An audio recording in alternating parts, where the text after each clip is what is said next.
Bem, vamos iniciando enquanto outros chegam à sala. Boa tarde a todos e todas. O meu nome é José Carlos Sousa, sou diretor de Serviços de Projetos Educativos aqui na Direção-Geral de Educação.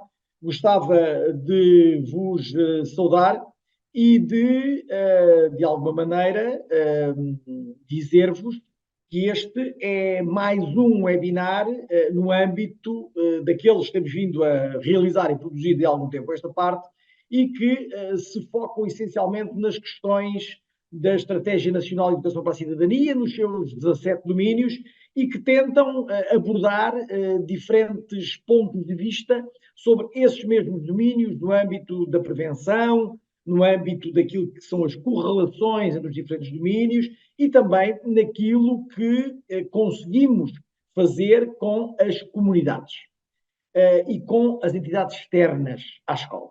Portanto, esta era a primeira linha que vos gostava aqui de transmitir. Depois, um agradecimento à equipa da DGE, espero não me falhar ninguém, a Teresa André, a Elsa Mota e a Joana Batista, que estão hoje aqui e que são as responsáveis pela promoção do webinar, mas mais, elas são as responsáveis pelo domínio da segurança rodoviária, que é aquele domínio que, de alguma maneira, está aqui subjacente a todo este webinar e a todo este processo que temos vindo a desenvolver com a Fundação MAF. Porquê a Fundação MAF? Perguntam vocês aí desse lado. Não foi nenhuma das perguntas que fizeram quando se inscreveram, que eu estive a lê-las. Mas pronto, mas porquê a Fundação MAF? Porque nós entendemos aqui na Direção-Geral de Educação que devemos de tentar sempre organizarmos-nos no sentido de procurar as diferentes entidades e ou parceiros que possam ter trabalho realizado ou a realizar em situação e para situações que a nós nos sejam caras, que nos sejam queridas e que nos sejam suficientemente capazes para que as escolas possam vir a usufruir delas. E, portanto, quando a Fundação nos aparece com esta proposta, nós imediatamente dissemos que sim, vamos criar recursos, vamos criar materiais, vamos criar aquilo que seja necessário para que as escolas, no âmbito da sua autonomia, possam utilizar esses recursos e esses materiais se e só se o entenderem. Mas o nosso objetivo e o nosso foco, da mesma maneira que quando fazemos os referenciais temos esse objetivo, e esse objetivo é colocar à vossa disposição os referenciais, segurança rodoviária neste caso, que, não sendo prescritivos, são referenciais que podem a todo o tempo ser utilizados, ou não, em função daquilo que é o projeto educativo da escola, em função daquilo que é a estratégia de educação para a cidadania de cada uma das escolas, em função daquilo que é o querer e as dinâmicas que cada uma das escolas tem para abordar os diferentes domínios da Estratégia Nacional de Educação para a Cidadania. Portanto, quando a Fundação nos aborda, ou quando nós abordamos a Fundação, há sempre aqui quem é que fez o quê, quando, mas o relevante é o que se constrói. E este documentário, Marcas na Estrada, que é o título deste webinar, é um documentário rico na capacitação que penso que tem que fazer e que deve de fazer junto de crianças e jovens, mas também junto dos professores e das professoras, no sentido de nos sensibilizar para aquilo que pensamos que só acontece aos outros. E só acontece noutros países e só acontece em circunstâncias muito especiais. Ora, eu tenho uma triste notícia para todos vós. Isso não é verdade. Pode-nos acontecer a todos, em todas as circunstâncias e em todos os momentos. E, portanto, esta noção mais alargada de necessidade de percebermos o que não devemos de fazer e aquilo que os jovens devem estar sensibilizados para fazer, vem muito da linha daquilo que é o perfil dos alunos à ser da escolaridade obrigatória, daquilo que são os princípios nele subjacentes, as competências, os valores não vistos única e exclusivamente como fechados, mas valor enquanto aprendizado, enquanto capacitante para a aprendizagem dos alunos, e este perfil tem, objetivamente, um enquadramento que permite que esta estratégia e os referenciais e o perfil, e já não vou dizer muito mais para a frente, mas dizer genericamente que este trabalho que tem vindo a ser feito, fruto também de um protocolo que foi celebrado com a Fundação, nos permite hoje chegar a mais escolas e principalmente ter recursos disponíveis para quando entenderem utilizar, poderem utilizá-lo. Portanto, eu queria agradecer também à equipa da MAF que está aqui, ao João Gama, depois à Sandra Nascimento, enquanto diretora técnica da Associação para a Promoção da Segurança Infantil, com quem temos trabalhado bastante, com o Floriano Jesus e com a Ana Sesudo, que farão aqui um bocadinho todo este enquadramento do webinar e que vos darão pistas sobre formas de poderem eventualmente atuar em função de algumas circunstâncias e ou características que tenhamos que se nos deparar nas nossas escolas e no nosso dia a dia. O pensamento crítico e o pensamento criativo está aqui claramente em cima da mesa, no sentido de percebermos como é que, em função deste marcas nas estradas, podemos, na escola, em face de um determinado contexto, agir e atuar para que as crianças e jovens fiquem ainda mais sensibilizadas com os testemunhos, em face destes testemunhos, mas que os testemunhos também possam conhecer no seu território. E, portanto, este é o desafio da interligação entre a escola e a comunidade. E pronto, terminei o meu tempo e a pedir ao João Gama, da Fundação Mafra, que fizesse também aqui este enquadramento, muito melhor feito do que eu, porque ele vai diretamente para a parte do filme, Marcas nas Estradas, e que possa depois aqui também enquadrar toda esta temática para depois termos o resto do webinar para decorrer em condições normais. João, força. Olá, boa tarde. Já estamos a ouvir, ainda não estamos a ver. Já está. Ok, perfeito. Grande Olá, abraço. olá, boa tarde, José Carlos de Sousa, boa tarde. Olha, eu gostava de, antes de mais, não é, agradecer a presença de todos os participantes neste no webinar e queria, não podia deixar de começar esta minha breve intervenção aqui no início do webinar para agradecer, não é, uma vez mais a toda a equipa da Direção-Geral de Educação, nomeadamente ao Dr. José Carlos Sousa, que agora acabou de falar, e à doutora Teresa André, por terem acolhido e decidirem abraçar este projeto connosco, quando há 3 anos celebramos o primeiro protocolo, que vai, em breve, ser renovado. Eu queria também agradecer à APSI, também já foi aqui referenciada pelo Dr. José Carlos de Sousa, pela parceria e pela ajuda que nos tem dado ao longo dos últimos 10 anos, em que tem colaborado connosco, não só neste projeto, como em muitos outros que nós temos desenvolvido em Portugal. Eu gostava só de fazer uma introdução breve para explicar um pouco o que é a Fundação. Já agora, o meu nome é João Gama, eu sou o responsável, um dos membros da equipa da Fundação em Portugal, que implementa no país alguns dos projetos que a Fundação tem e que implementa nos cerca de 40 países onde a Companhia de Seguros está presente. Nós como Fundação, nascemos em 1975, portanto há 48 anos, e basicamente nós temos 5 grandes áreas de atividade. Temos a área social, onde desenvolvemos um corpo de voluntários entre os próprios colaboradores da companhia, famílias e distribuidores de mais de 4.000 pessoas que levam a cabo em vários países, em cerca de 25 países, inúmeros projetos de voluntariado. Depois temos a área da cultura, temos a área da promoção da saúde e do apoio à investigação médica e clínica. Temos a área do seguro e previdência social, onde estamos especialmente preocupados na questão do envelhecimento e da maior longevidade da população, ou seja, como é que as pessoas vão, com esta nova longevidade, como é que as pessoas vão conseguir viver com qualidade e terem recursos para conseguirem ter uma última fase de vida digna e que esteja de acordo com os padrões que nós gostávamos que as nossas sociedades tivessem até ao final da nossa vida. E depois temos, por fim, uma das áreas mais importantes da Fundação, e é dentro desta área que este projeto se integra, que é a área da prevenção e segurança rodoviária. Esta é uma das áreas mais importantes em que a Fundação atua em todos os países em que está, por uma razão muito simples. Não só porque é uma situação que hoje em dia, e que já vem há algumas dezenas de anos a preocupar a comunidade, todas as sociedades, nomeadamente a comunidade seguradora, mas também porque nós, como companhia, nascemos e sempre tivemos, como companhia de seguros, à qual a Fundação pertence, nós tivemos sempre um carinho muito especial e dedicámos sempre muito da nossa atividade à questão do seguro automóvel. E então, as consequências dos sinistros e dos acidentes na parte do ramo automóvel, do setor dos seguros automóveis, foi sempre algo que nos preocupou desde o início. E por isso nós desenvolvemos na Fundação, desenvolvemos com muito especial carinho esta situação, esta área da prevenção rodoviária, precisamente para quê? Para podermos ajudar as sociedades onde estamos a conseguirem melhorar as respostas que têm que se dar ao fenómeno da prevenção e segurança rodoviária. Nós, em Portugal, respondendo um pouco a uma das perguntas que foi efetuada previamente enviada antes do webinar, nós, em Portugal, desenvolvemos a nossa atividade praticamente há 20 anos.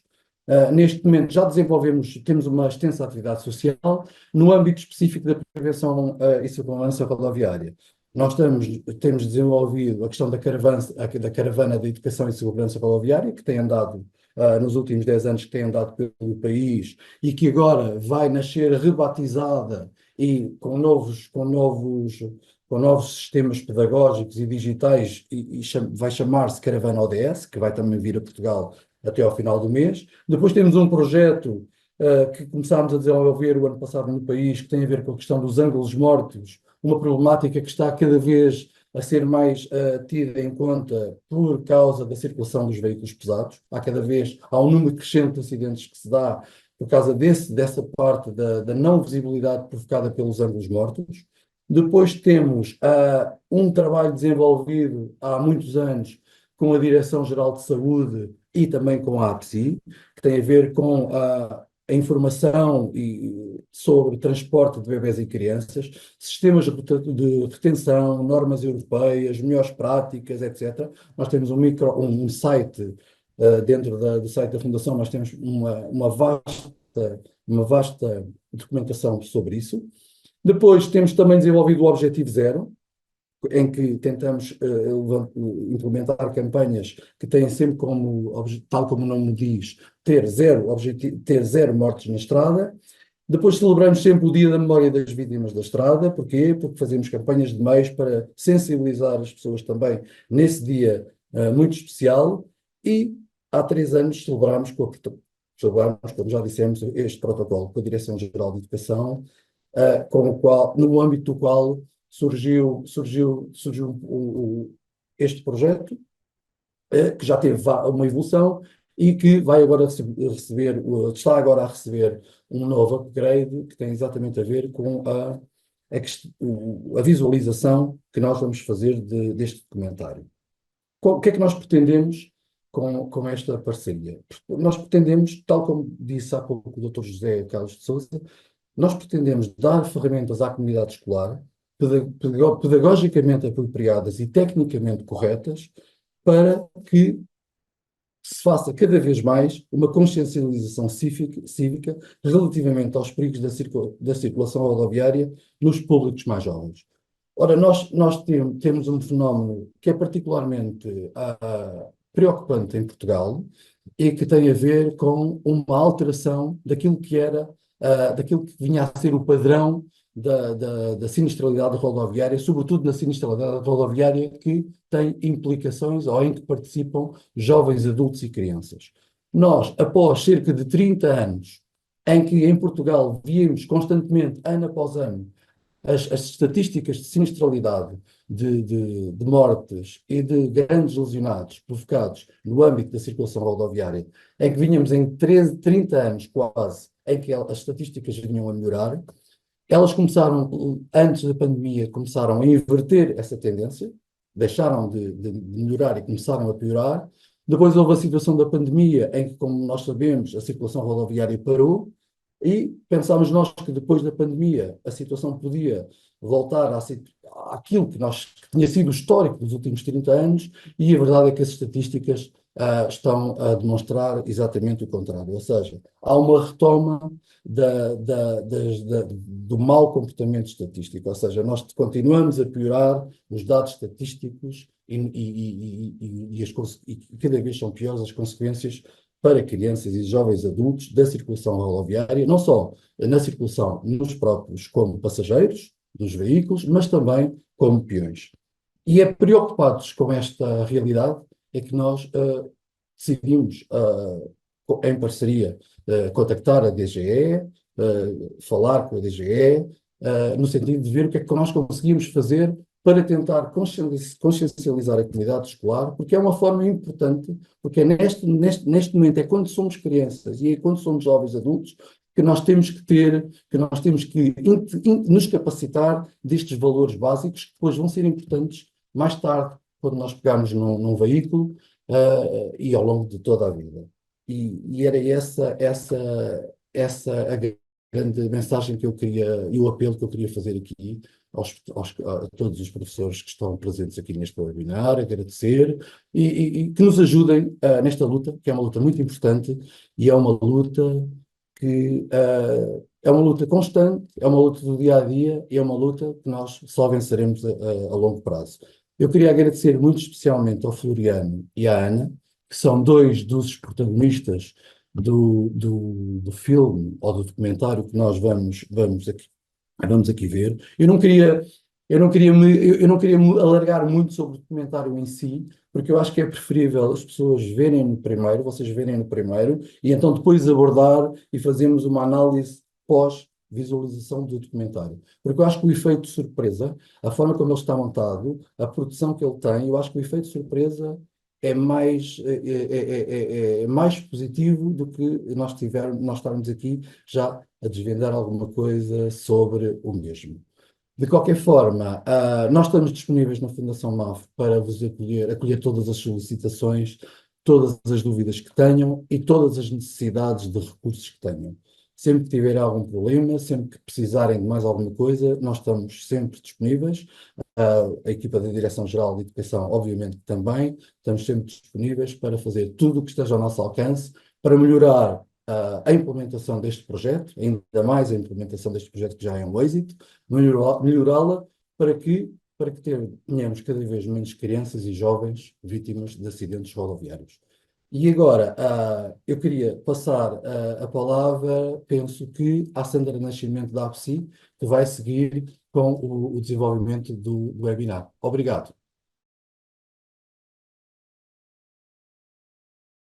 Já me conseguem ver? Eu não vejo a minha imagem, por isso não Sim, estou. Já Já sim, agora já ver e vejo. ouvir. Já. Sim. Obrigada, ver e ouvir. Então, boa tarde. Já falaram da APSI, nós de facto somos aqui a peça que falta nesta parceria tão frutuosa. Já não tinha feito as contas, João, já não tinha ideia que eram 10 anos. Foi bom constatar isso. Talvez só dizer-vos que o nosso papel nesta parceria tem sido precisamente contribuir com o nosso know-how e garantir que os recursos, e muitos foram inspirados em recursos que a Fundação MAFRE já tinha, estavam adaptados à realidade portuguesa e que se ajustavam também àquilo que eram os objetivos da Estratégia Nacional para a Cidadania e Desenvolvimento. E este tem sido o nosso contributo e aproveito para agradecer a confiança que é depositada na APSI, quer pela Direção-Geral da Educação, quer pela Fundação MAF. E sem mais demoras, e para que depois então possamos ter aqui uma partilha e uma troca de ideias sobre o documentário, vou passar a partilhar o documentário.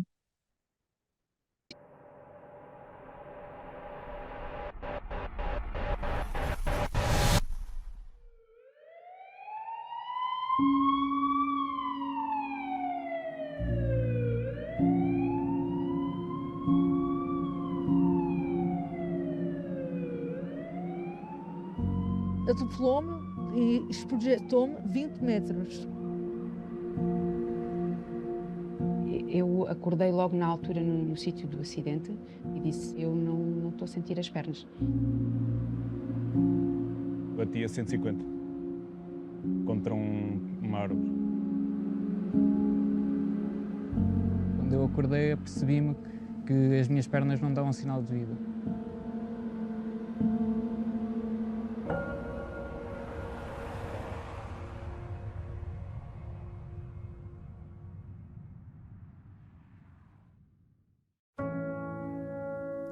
Raquel, Ricardo, Floriano e Ana nunca se cruzaram.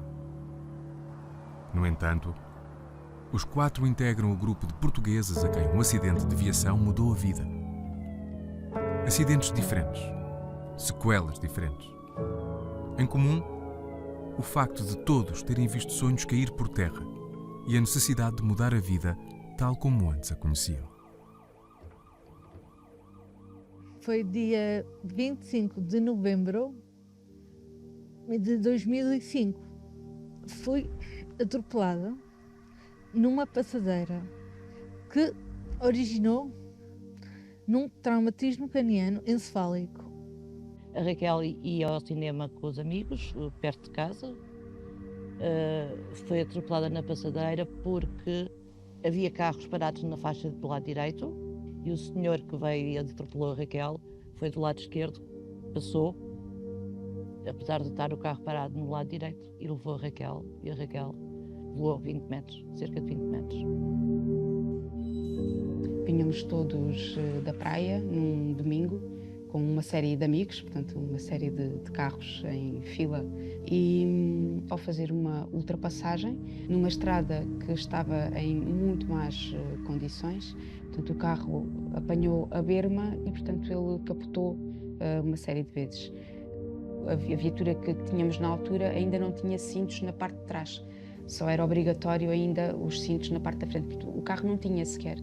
Eu acordei logo na altura no sítio do acidente e na altura dei-me logo conta que algo não estaria igual, digamos assim. E por acaso fiz essa referência logo à pessoa que estava comigo e disse: Celeste, eu não estou a sentir as pernas. A história do meu acidente foi no dia de Páscoa, estávamos num almoço de família. Não sei porquê nem por que razão, peguei na moto do meu cunhado numa de ir dar uma volta e a volta foi tão grande que só voltei a casa passado 5 meses. Tive o acidente sozinho, despiste na moto e fiquei paraplégico. Bati a 150 contra uma árvore. Foi dia 15 de agosto de 2021, por volta das 2 da manhã. Estava numa estrada sem iluminação, eu já ia a uma velocidade bastante alta e era um cruzamento no final ao qual eu não me apercebi e lá no final da reta tive um embate. O acidente foi ele sozinho. Nem ele levava ninguém na moto, nem foi contra ninguém, foi literalmente ele sozinho. Fiquei inconsciente, não me recordo o que aconteceu, se a moto me caiu em cima ou a maneira como eu caí, mas digamos quando eu acordei apercebi-me que as minhas pernas não davam sinal de vida. Acabaram por se passar 3 dias até que eu fosse operada. Portanto, durante esses 3 dias eu fui percebendo que aquilo que tinha sentido no momento em que acordei no sítio do acidente, nada tinha mudado. Claro que ainda sem a consciência total daquilo que eram as consequências, não é? Porque lá está, só tinha 12 anos. O Ricardo telefonou-me às 6h30 da manhã e disse que tinha tido um acidente. Queixou-se logo das pernas. Portanto, isto foi logo que eu soube que alguma coisa se passaria realmente com a coluna. Tentámos vir o mais rápido possível para cima, em contacto sempre com a polícia e com os bombeiros, que não o encontravam. A aflição foi realmente estas horas, sem sabermos se estaria vivo ou não, que é mesmo isto, e como é que ele estaria realmente fisicamente e psicologicamente.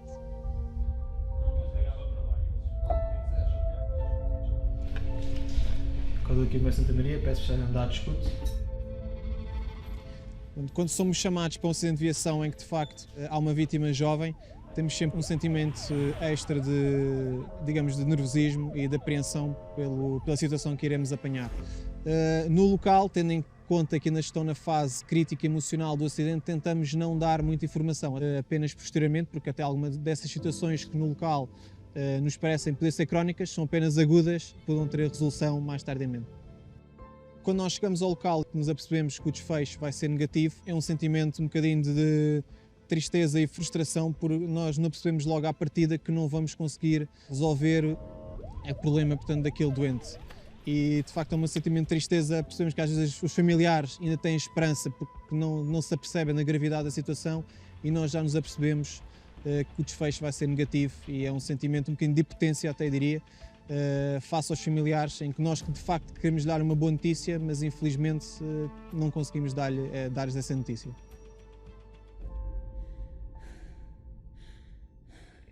Eu lembro-me, ainda na altura do acidente, de ter visto passar a minha mãe, na altura ainda à procura da minha irmã, porque a minha irmã foi a que foi lançada para mais longe, numa situação destas. Com responsabilidade ou sem responsabilidade, eu não quero imaginar o que é para um condutor saber que levava um carro nas mãos e que, de alguma forma, provoca um acidente, não é? Ou está envolvido num acidente. Sendo mãe, então, há de ser com certeza ainda mais complicado. Estive em coma, mas o meu coma foi gradual.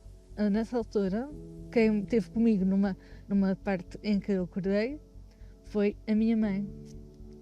Foi a minha mãe que me explicou o que me tinha acontecido. Eu cheguei no dia a seguir, ela estava em coma profundo, portanto estava ligada às máquinas. Quando depois ela começou a conseguir respirar, entrou num coma vigilante. E quando ela bastante mais tarde, ela começou a perceber que estava no hospital. E porquê que estava no hospital? E eu resolvi dizer-lhe o que é que tinha acontecido. Nessa altura ela ouviu, mas não se apercebeu do impacto real do que é que lhe tinha acontecido. Portanto, quais as consequências reais do que iria afetar na vida futura. As consequências de um traumatismo crânioencefálico são imprevisíveis. Neste tipo de lesão, as equipas de saúde trabalham do lado da incerteza. Tudo é uma incógnita. E ninguém pode prever, à partida, qual será o desfecho de cada situação. Basicamente, quase todas as funções corporais podem ficar afetadas depois de um traumatismo crânioencefálico. Podemos ter sequelas muito graves, a pessoa pode ficar numa situação que denominamos estado vegetativo. Em estado vegetativo, a pessoa não tem qualquer tipo de percepção nem interação com o mundo que a rodeia. O estado a seguir é o estado que chamamos de consciência mínima, em que existe alguma forma de interação com o meio que a rodeia, portanto a pessoa já evidencia algum grau de consciência, pode dirigir o olhar quando chamada ou apresentar algum sinal de que reconhece alguém. A recuperação dos doentes com traumatismo crânioencefálico é muito imprevisível e temos doentes que às vezes um ano depois do traumatismo têm saltos qualitativos incríveis e inesperados, portanto o nosso prognóstico e a nossa perspectiva para os doentes com traumatismo crânioencefálico é sempre muito difícil de estabelecer. É todo um espectro de alterações e que são mais ou menos graves consoante a extensão do traumatismo e a região do cérebro que é atingida. Gradualmente a Raquel foi-se apercebendo, mais até pelas dificuldades, qual era o problema de ter sido atropelada. Tanto que ela dizia muitas vezes: porque é que não me deixaram morrer? O que é que foi feito daquele filho da mãe que me fez isto? Porque é que ele não foi castigado? Eu só tenho alguma memória no terceiro hospital onde tive. Foi no Alcoitão. Foi onde eu passei a maior fase do acidente e foi onde eu fiz a maior recuperação. Onde fiz a operação à perna, fiz uma operação ao olho, fiz fisioterapia intensa. É muito difícil uma pessoa tentar perceber e tentar explicar à filha o porquê. Porque nunca nos foi dada as esperanças. Quando ela estava no São Francisco, portanto, no primeiro hospital, dificilmente diziam que ela voltaria a andar, a falar, a ser autónoma. O principal desafio de quem sofre um trauma desse género é aprender outra vez a viver. E é aquilo que nós vimos vezes sem contas nas situações graves. Vimos pessoas muito jovens que têm traumatismos mais do que uma região do corpo. Podem ter traumatismos de membros, crânioencefálicos, traumatismos torácicos, abdominais. Às vezes têm estes traumas de uma forma geral, o que chamamos um politraumatizado. São doentes que têm muito tempo de internamento, são doentes que ficam muito tempo sedados, são doentes que ficam com um grau de debilidade muito elevado. Portanto, isso tudo faz com que os nossos doentes reaprendam a viver depois destes grandes eventos. Após ter noção, ainda no local do acidente, ter noção como é que estava, fez-se na minha cabeça um filme completo daquilo que perdi e como é que queria agora reconstruir a minha vida. O processo inicial foi de reabilitação, foi de adaptação à minha vida de paraplégico. Estive internado no Alcoitão, tive que procurar mudar de escola, procurar um curso que enquadrasse nas minhas limitações e arregaçar as mangas e fazer-me à vida. Eu só tinha 12 anos, portanto era uma criança. Portanto, eu acho que a noção daquilo que são as verdadeiras consequências de uma paraplegia, nessa idade nós não as temos. E, portanto, a minha vivência em Aljustrel acabou por não mudar muito e eu senti-me, de alguma forma, protegida enquanto vivi ali. O impacto grande foi quando vim para Lisboa aos 18 anos. Aí sim percebi o que era a deficiência e o que era estar condicionada à mobilidade numa cadeira de rodas. Quando eu me apercebi que não ia voltar a andar, de certa forma, chocou-me bastante, acho que acaba por ser normal e tive que mudar bastante os meus hábitos, principalmente tive que deixar um pouco a minha paixão, que era a paixão pelas motas. O que eu explico ao Ricardo o que tinha acontecido foi, penso que tenha sido primeiro no hospital no Chuc, porque ele a nós nunca nos perguntou e nós também achámos que não seríamos nós, se calhar, as melhores pessoas para podermos explicar realmente qual era a capacidade, ou a incapacidade neste caso, que ele teria. E penso que ele sentiu-se incapacitado quando chegou ao Centro de Reabilitação de Revisco Pais, porque ele tinha sempre uma esperança que realmente, se calhar, ainda poderia voltar a andar e tal não aconteceu. Eu conheci o Ricardo aqui no Centro de Reabilitação Revisco Pais. Ele esteve cá internado connosco para fazer o seu programa de reabilitação após a lesão vertebromedular que sofreu. Depois de uma lesão medular é frequente aquilo que nós chamamos a alteração da autoimagem e do autoconceito, ou seja, a pessoa passa a ver-se de uma forma diferente, portanto a forma como ela se apresenta aos outros é diferente.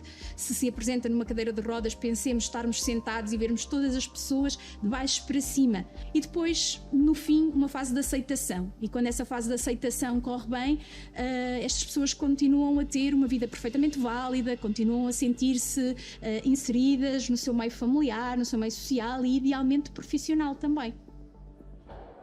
Após o acidente, eu tive que fazer uma recuperação em vários sentidos. Adaptei-me à cadeira de rodas, sou 100% autónomo, ou quase, voltei a estudar, felizmente já tenho carta de condução e possivelmente daqui a uns tempos irei ter carro, por isso felizmente está tudo a adaptar-se da melhor maneira.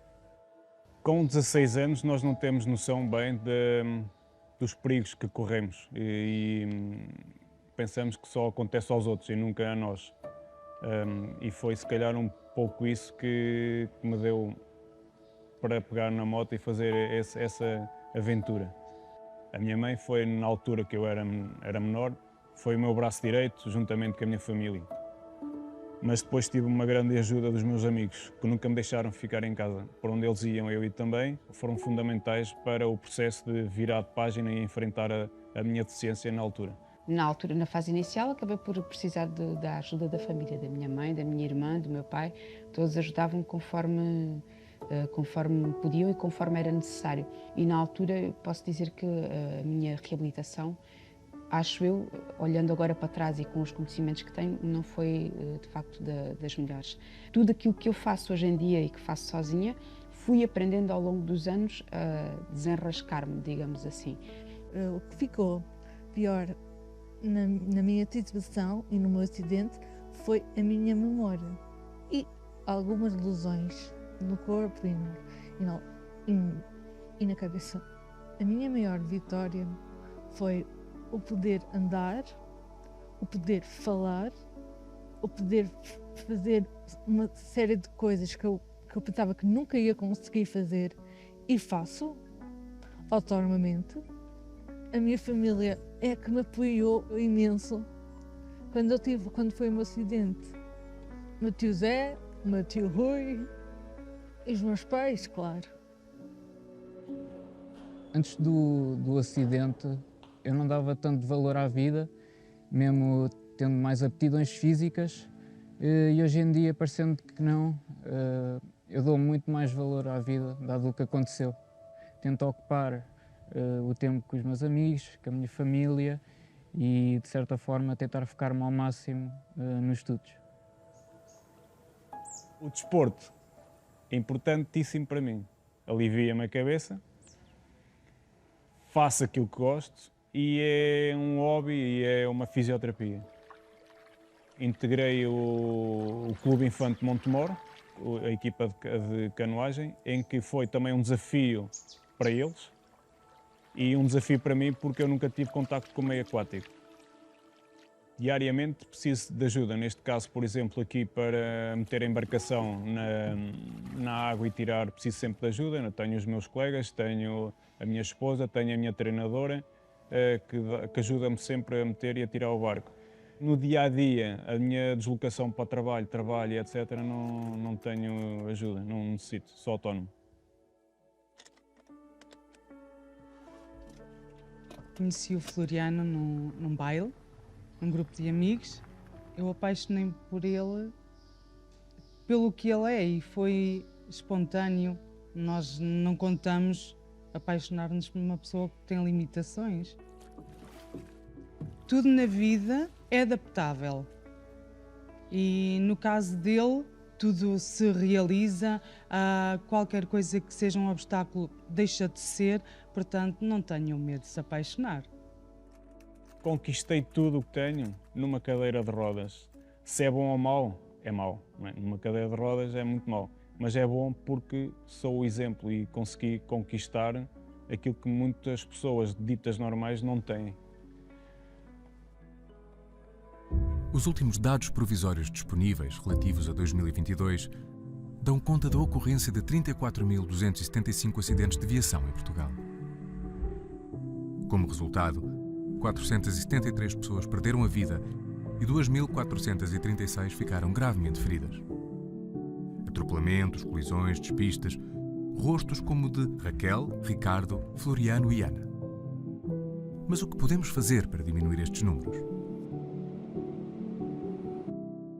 Em primeiro lugar, é preciso que todos sejamos conscientes que a segurança rodoviária, ou melhor, a falta de segurança rodoviária, a sinistralidade rodoviária, é a principal causa de morte no mundo inteiro entre os 5 e os 29 anos. As causas da sinistralidade, dos acidentes, normalmente estão relacionadas com o comportamento dos condutores. A velocidade, por exemplo, é, eu diria que, a mãe de todos os problemas. Qualquer que seja o acidente, quanto mais velocidade ele ocorrer, maiores são os danos causados. E, portanto, a velocidade é uma das nossas maiores preocupações. Claro que tem outras relativamente ao comportamento dos condutores, nomeadamente o uso da tecnologia. Falo do telemóvel, do touchscreen, mas pronto, este infoentertainment são uma fonte de distração. E nós, quando estamos a conduzir, não podemos estar distraídos. Às vezes estamos a fazer outras coisas, estamos a andar de trotinete, estamos a andar de bicicleta e não podemos estar distraídos. Temos de estar concentrados no que estamos a fazer. O consumo de álcool é um dos problemas mais complicados numa certa faixa etária. Basta dizer que 40% das vítimas mortais tinham uma taxa de álcool superior ao permitido. E isto é dramático. Quem vive diariamente com as marcas da estrada nunca esquece o onde, o quando, o como e o porquê. Muitos gostavam de poder recuar no tempo e alterar o momento em que decidiram arriscar a sorte. Outros gostavam apenas de não terem sido vítimas das circunstâncias. Em comum, todos defendem que é urgente tornar as estradas mais seguras e adotar uma postura mais consciente. Porque somos feitos de carne e osso, porque somos mortais e porque não acontece só aos outros. As marcas da estrada são reais. Quando forem pegar num carro ou numa moto, ou seja, em que veículo for, pensem primeiro que se acontecer alguma coisa, não é só a vocês que custa, é principalmente também à família e aos amigos que acabam por ficar destruídos por dentro. Se estiverem alterados de alguma maneira, seja a nível de estupefaciente, a nível de álcool ou mesmo só apenas a nível emocional, simplesmente tentem não pegar em nenhum veículo. Eu diria a todos os pais que vejam primeiro se os seus filhos têm a maturidade suficiente para poder conduzir, seja moto ou carro. Eu gostaria de lhes passar a ideia que isto não é um sonho, também pode vos acontecer, por isso já sabem, não sejam um culpado.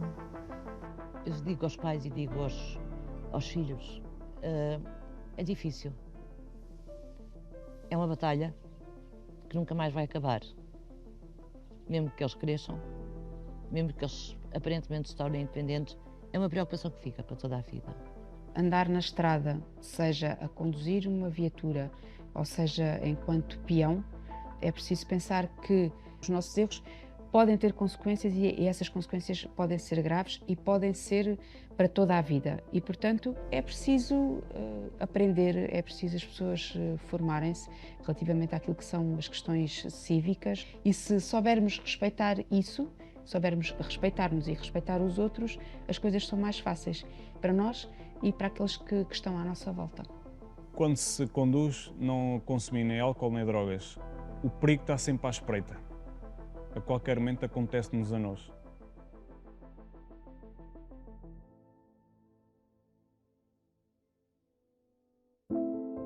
A vida é incerta. Num momento, tudo pode mudar. Foi assim para a Raquel, para o Ricardo, para o Floriano e para a Ana. Pode ser assim para qualquer um de nós.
Vou agora pedir à Ana e ao Floriano para se juntarem a mim.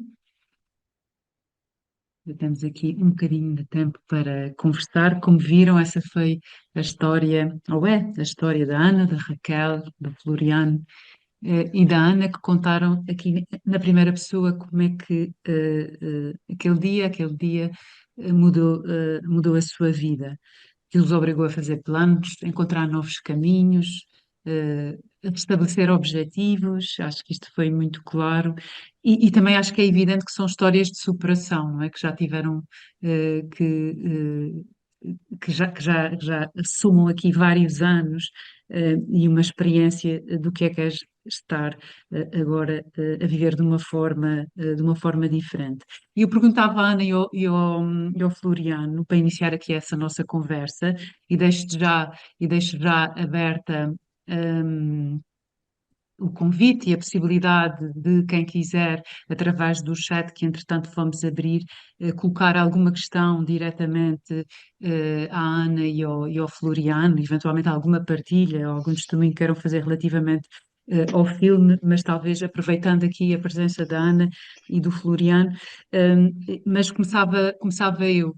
E talvez começando pela Ana, mas a pergunta para o Floriano é a mesma, portanto também podem ir conversando os dois, se acharem que funciona bem. Um, no fundo, eh, algo que eu ouvi que me marcou sempre todas as vezes é que apesar desta superação e apesar de todo este caminho, e desta experiência também positiva, não é? Que vocês relatam, que muitas vezes para atingir as mesmas coisas têm que fazer um esforço diferente, ou que o vosso acesso não é tão rápido, tão imediato às oportunidades. Apesar do Floriano ter dito, eu conquistei tudo numa cadeira de rodas e se calhar conquistei mais que algumas pessoas ditas normais, usando as palavras do Floriano, não conseguiram atingir. Mas eu penso que era importante vocês partilharem connosco, hum, no dia a dia, quais são estas dificuldades e esses obstáculos que vocês ainda sentem, apesar destas histórias de superação e apesar de terem encontrado o vosso caminho e refeito a vossa vida, se calhar de uma maneira diferente do que inicialmente imaginaram. Que esforço é este? Qual é este bocadinho que falta? Como é que vocês sentem nesse dia a dia que isso vos limita e vos faz demorar mais tempo para chegar ao mesmo objetivo? Ana, talvez, ou Floriano, como quiserem. Primeiro, as senhoras. Obrigada mais uma vez pela vossa generosidade e por estarem aqui connosco. Bom, obrigada a nós, boa tarde a todos e obrigada a todas as entidades envolvidas por esta iniciativa que obviamente é de louvar. Tentando responder um bocadinho à pergunta da Sandra, eu acho que portanto, durante todo este tempo que estive envolvida na iniciativa, tive sempre a postura e disse sempre que não ia a falar da deficiência de uma forma negativa, porque também acho que não devemos fazer disto um bicho-papão, porque realmente, claro que as histórias que aqui temos são de superação e são de sucesso, e infelizmente existirão muitas outras que não foram desta forma, mas não queremos de maneira nenhuma deixar um cunho negativo, não é? Portanto, se houverem possibilidades, o sucesso alcança-se. Mas o que é facto é que, tal como a Sandra disse, para se conseguir esse sucesso, as dificuldades são mais que muitas. E a vida de alguém que tem determinadas limitações acaba por ser muito difícil. Os obstáculos e as barreiras são diárias, porque infelizmente nós não vivemos ainda numa sociedade inclusiva e que pensa em todos, e portanto, para nós conseguirmos alcançar o mesmo objetivo que qualquer outra pessoa que não tenha algum tipo de deficiência, acaba por ser muito mais complicado, não é? A nossa vida tem que ser muito bem programada, muito bem pensada. Eu tenho que saber se quero ir às compras, uma coisa simples, não é? Tenho que saber se o sítio onde vou se está devidamente adaptado e acessível, se tem um estacionamento. Em primeiro lugar, eu tive que pensar em realmente adquirir uma viatura, porque a nossa via pública não está adaptada, os nossos transportes públicos não estão adaptados e, portanto, ou eu tinha uma viatura própria ou então não conseguia fazer a minha vida. Se penso em estudar, como aqui também se falou no documentário, é preciso ver exatamente qual é a escola que vai ter condições para me receber. Se falarmos em ensino superior, pior ainda, porque a legislação para ensino superior, infelizmente, ainda está um bocadinho aquém daquilo que seria necessário. E depois o acesso ao mercado de trabalho é também muito mais complicado, não é? Porque o posto de trabalho se calhar tem que estar adaptado, porque o edifício tem que ser acessível, porque a deslocação até ao local de trabalho também é muito difícil, portanto são uma série de obstáculos diários. E até para as coisas mais simples, como eu costumo dizer, o simples pensar em sair à rua só para apanhar um bocadinho de ar, para nós pode ser muito, muito complicado, não é? Portanto, para as coisas mais básicas e mais simples e que parece que para qualquer outra pessoa, sem qualquer entrave, para nós tem realmente uma série de obstáculos e barreiras. E, portanto, é essa nota que nesta situação temos que deixar, não é? O pegar num carro de forma inconsciente pode ter uma consequência que pode ser para o resto da vida e que pode não ser fácil. Floriano. Olá, boa tarde a todos. Basicamente, a Ana disse tudo. As maiores dificuldades realmente é as barreiras arquitetónicas. É programarmos uma ida ao local básico, basicamente, uma coisa Se nós não conhecermos, temos que ou pedir a alguém que vá primeiro fazer a prospeção do local para o reconhecimento, se é acessível ou não, para depois nós podermos ir, porque senão temos que só frequentamos os locais que já conhecemos, que realmente são acessíveis, ou então não arrisco. Eu falo por mim, ou se for assim não vale a pena arriscar. O facto de ir fazer uma viagem longa ou assim, tenho que programar muito bem, ligar, pesquisar, ver se é acessível, pedir aconselhamentos a alguém ou até pedir informações a alguém que já tenha ido por lá, para perceber se é acessível ou não. Essa é a maior dificuldade, que infelizmente hoje em dia ainda está muito esquecido, a acessibilidade para utilizadores de cadeira de rodas. Bom, e de alguma maneira, deixem-me ver, eu penso que não há aqui perguntas no chat, pelo menos eu não as vejo.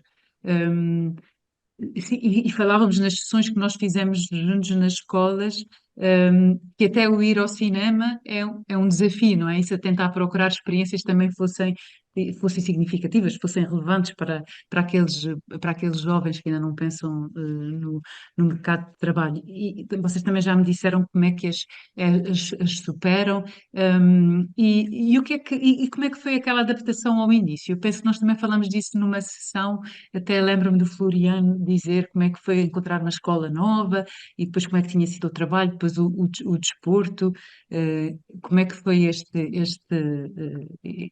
refazer deste caminho. A Ana, se calhar, tem uma experiência diferente, que era mais nova, não é? Se calhar já se Sim. começou a projetar para o futuro de uma maneira diferente, mas também podemos falar disso. Ou de outra coisa, Floriano e Ana, que achem Não, que queiram eu partilhar aqui. na altura com 16 anos andava numa escola, tive que mudar porque a escola não estava disposta a fazer as adaptações necessárias que era para eu ser frequentador da escola. Tive que mudar de escola, fui para uma escola profissional em que abriram as portas e a própria escola adaptou a escola de forma que eu utilizasse, acessível. E procurei um curso que se adaptasse às minhas limitações, neste caso foi medidor orçamentista, que se adaptasse às minhas limitações, e felizmente no mercado de trabalho, na altura, como a construção e a área da serralharia estava no auge, foi fácil de arranjar trabalho e é a minha profissão até aos dias de hoje. Isto um bocadinho de sorte, não é? Porque a empresa, quando eu fiz o estágio, também gostou e fiquei. E o desporto, não é? Que também representa aqui, desculpa, O Ana, e o desporto desporto. apareceu depois, apareceu através da minha médica Foi uma coisa fisiatra. nova, não? E foi uma coisa nova, foi uma nova oportunidade que se abriu, diria. Exatamente, na minha opinião, foi a melhor fisioterapia que apareceu e que se pode fazer. Em termos de desporto para o nosso do dia a dia, para arrumar a cadeira e a locomoção na via pública, é a melhor coisa, é o desporto que se pode ter. Ana, desculpe. Não faz mal, não faz mal. Não, eu no meu caso, eu acho que tanto eu como o Floriano realmente fomos rodeados de muita sorte e de muita gente com capacidade para lidar com a situação. É verdade, eu, infelizmente, ao longo do meu percurso, conheci outros casos de não tanto sucesso e, portanto, por isso é que digo isso. Aliás, eu digo isso muitas vezes sobre mim, que acabo por me sentir uma privilegiada, apesar de continuar a dizer, não é? Os obstáculos e as barreiras são diárias e temos que as ultrapassar todos os dias, mas de facto foi assim. Portanto, eu era muito miúda e vivia num sítio pequeno e tive a felicidade de a autarquia e a escola do sítio onde eu estudava fazerem logo as adaptações necessárias para que eu continuasse a estudar. E foi assim até aos 18 anos, estudei sempre na mesma escola e a escola foi-se adaptando àquilo que eram as minhas necessidades. Portanto, tive essa sorte. Não tive a sorte do desporto, porque infelizmente naquela altura o desporto adaptado na escola, se hoje em dia ele praticamente não existe, naquela altura então ainda menos. Mas tive uma outra componente que já existia na minha altura, na minha vida antes do acidente, que era a música. Portanto, eu tocava na Banda Filarmónica de Alstrel e continuei a tocar. Portanto, foi mais um espaço que decidiu desde o início adaptar-se para que eu continuasse a fazer parte daquele ambiente e, portanto, eu pude continuar a fazer essa parte da minha vida que foi tão importante para mim, penso eu, como foi o desporto para o Floriano. Penso que são duas áreas da nossa vida, o desporto e a cultura, são dois aspectos muito importantes da vida de qualquer pessoa, que infelizmente na maior parte das situações são esquecidas, não é? Porque os problemas básicos e essenciais são tantos que se esquecem estas duas componentes, mas eu acho que elas são importantíssimas para a inclusão da pessoa com deficiência na sociedade. E, portanto, eu acho que tanto eu como o Floriano tivemos esta sorte, não é? Eu acho que tanto o desporto como a cultura são importantíssimos para que nos possamos sentir incluídos no mesmo espaço que qualquer outra pessoa, fazendo o mesmo tipo de atividade que qualquer outra pessoa. E eu acho que isso é essencial para aquilo que é o bem-estar e a autoestima de qualquer um de nós. E, portanto, eu acho que isso acabou por ajudar bastante. Uhum, uhum.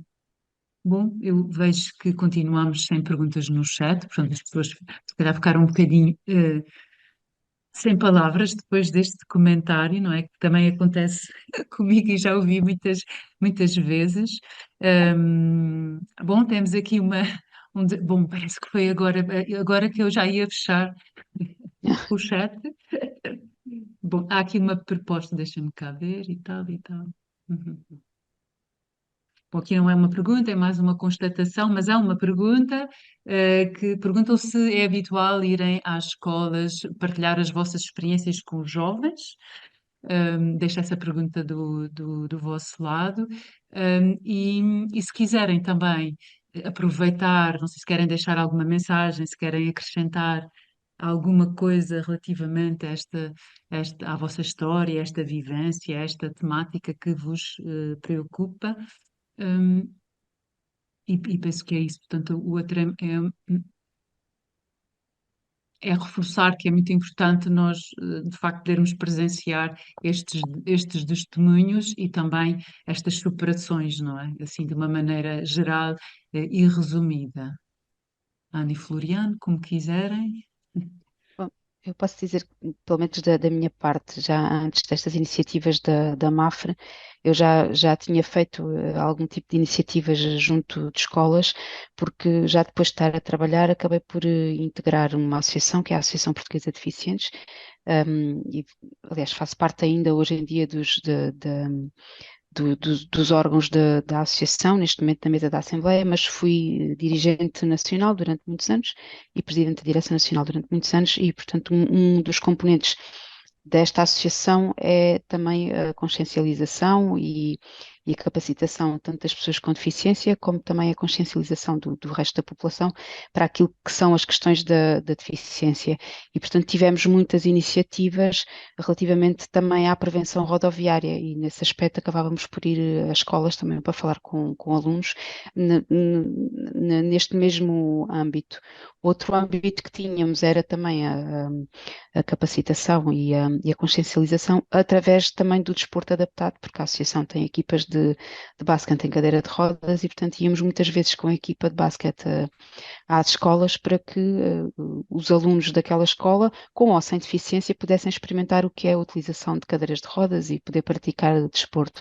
E, portanto, foi sempre de forma muito positiva que encarei estes desafios, porque senti sempre que havia um feedback muito positivo que os resultados eram bons, eram positivos e que valia a pena este tipo de iniciativas.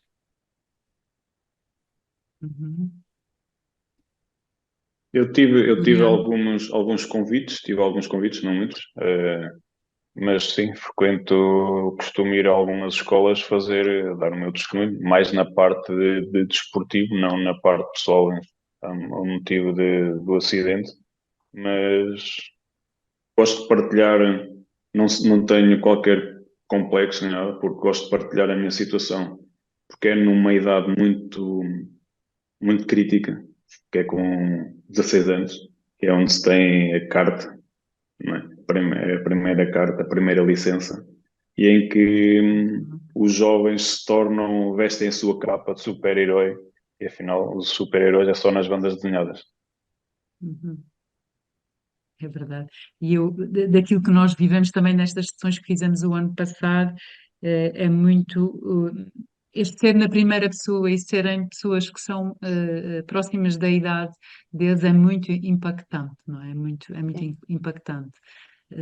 Esperemos que ajude a tirar um bocadinho, pelo menos durante algum bocadinho, a capa de super-herói e porem os pés um bocadinho mais na terra. O que nestas idades sabemos é sempre desafiante, de todo o modo. Há aqui uma outra pessoa, ou talvez a mesma, que pergunta como é que vos podem contatar para vocês irem às escolas.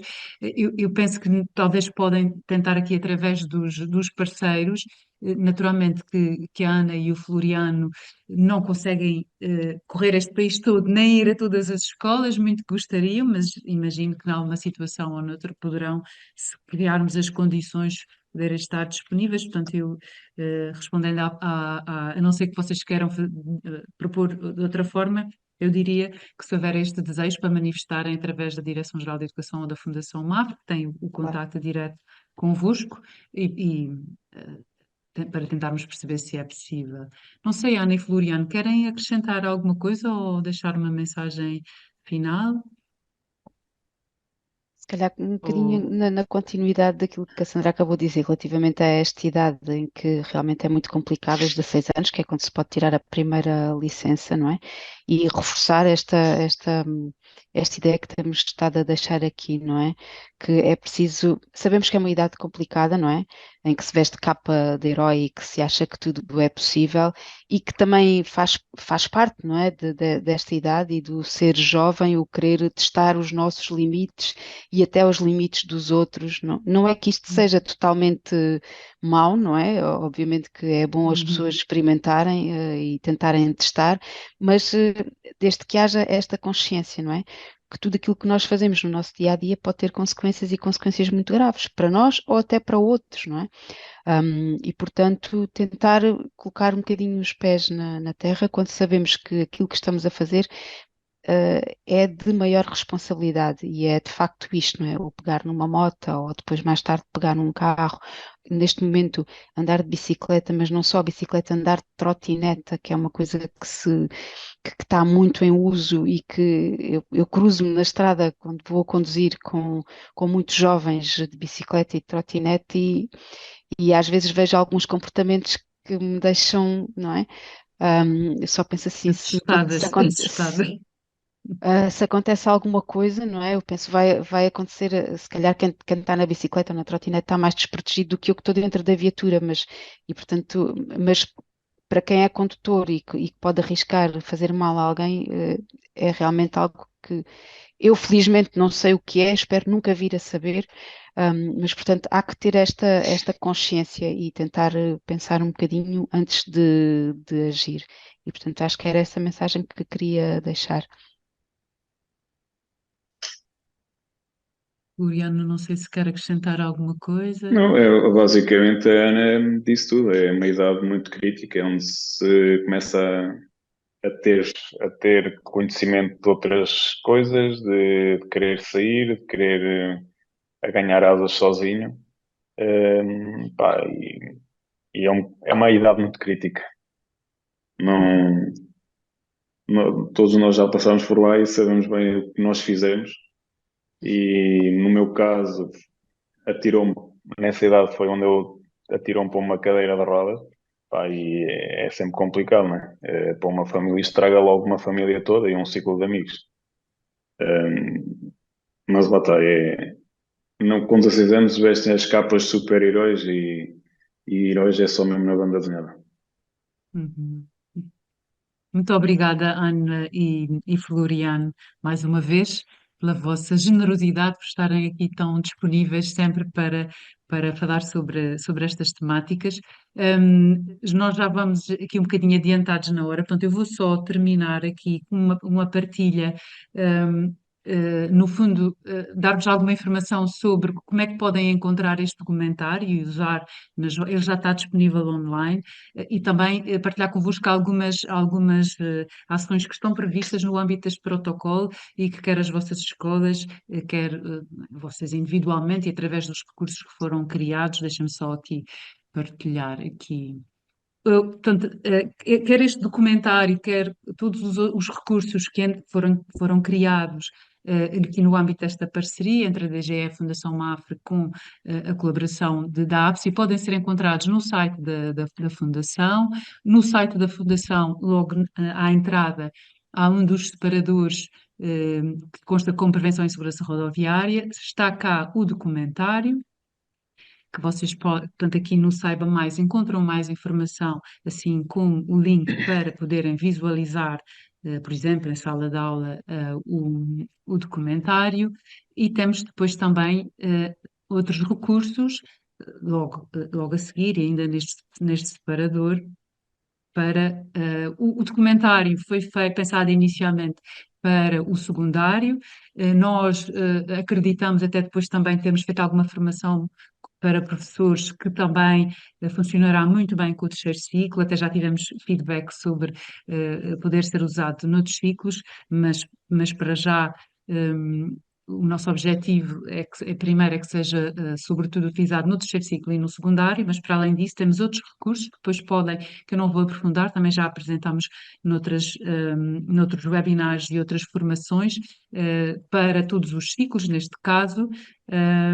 Aqui são cadernos de atividades, audiolivros, livros de contos relacionados com estas temáticas, e temos também 3 jogos interativos que foram criados aqui também para o terceiro ciclo e secundário, a pensar nos mais velhos e que muitas vezes há menos recursos e que poderão a qualquer altura também consultar e, neste caso, até só dar-vos aqui conta de que, a pensar neste documentário, e depois do feedback que tivemos o ano passado, nós desenvolvemos um guia pedagógico para docentes, para a exploração deste documentário. Ele ainda não está disponível online, mas estará muito brevemente. Falta-nos só fazer aqui uns ajustes gráficos. Dizer-vos que houve aqui a preocupação de, numa primeira fase, ou numa primeira parte do guia, deixar algum enquadramento temático, que no fundo sustente depois a abordagem da temática através da exploração do documentário, muitas vezes, e aliás, novamente através das perguntas que foram enviadas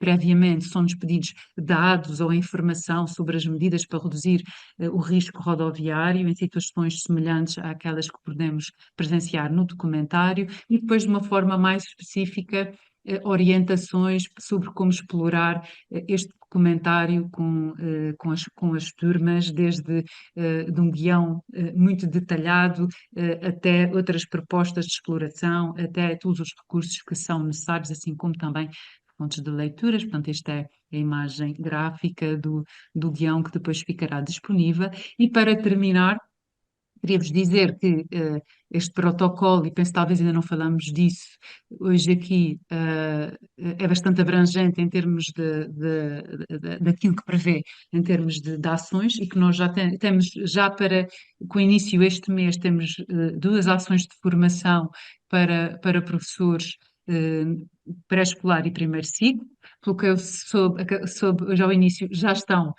completas. E depois em outubro para o segundo e terceiro ciclo, em datas a anunciar, portanto estejam atentos para poderem se inscrever, se for esse o vosso objetivo.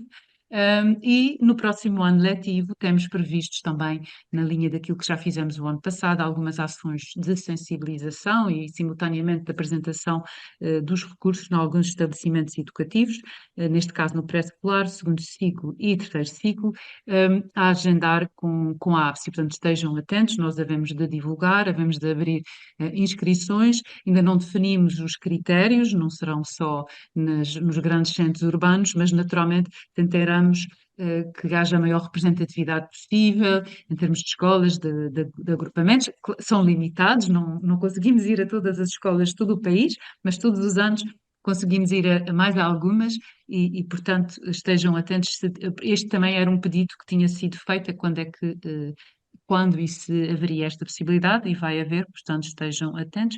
E cá está, já vimos os recursos, eu sei que era preferível vermos diretamente e deixar-vos aqui os nossos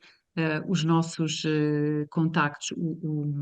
O site da Fundação MAF já tivemos a oportunidade de ver, também na da DGE, especificamente na cidadania e no domínio da segurança rodoviária, encontram estes e outros recursos, e também o site da APSI.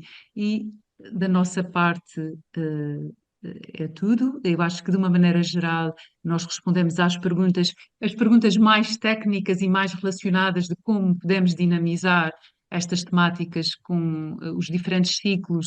Naturalmente não é possível aqui esclarecer, mas convido depois a inscreverem-se nas ações de formação, onde vamos poder aprofundar estas questões de forma mais específica, metodologias, boas práticas, conteúdos, e será o local mais ajustado para o fazer. E da nossa parte é tudo, agradecer-vos.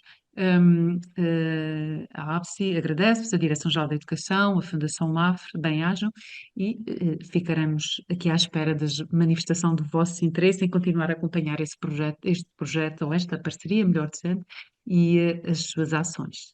Até breve. Muito obrigada.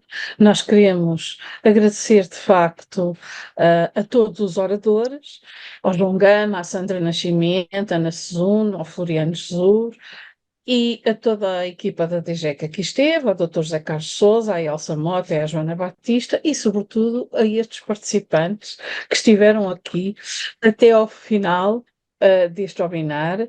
E é assim, de facto, este documentário e o guião certamente são ferramentas que vão ser essenciais para desenvolver uma cultura de segurança e uma consciencialização da importância de nós escolhermos os nossos caminhos, de estarmos atentos. Portanto, a prevenção e a segurança rodoviária estão aqui muito explícitas. Agradecemos especialmente à Ana e ao Floriano esta partilha.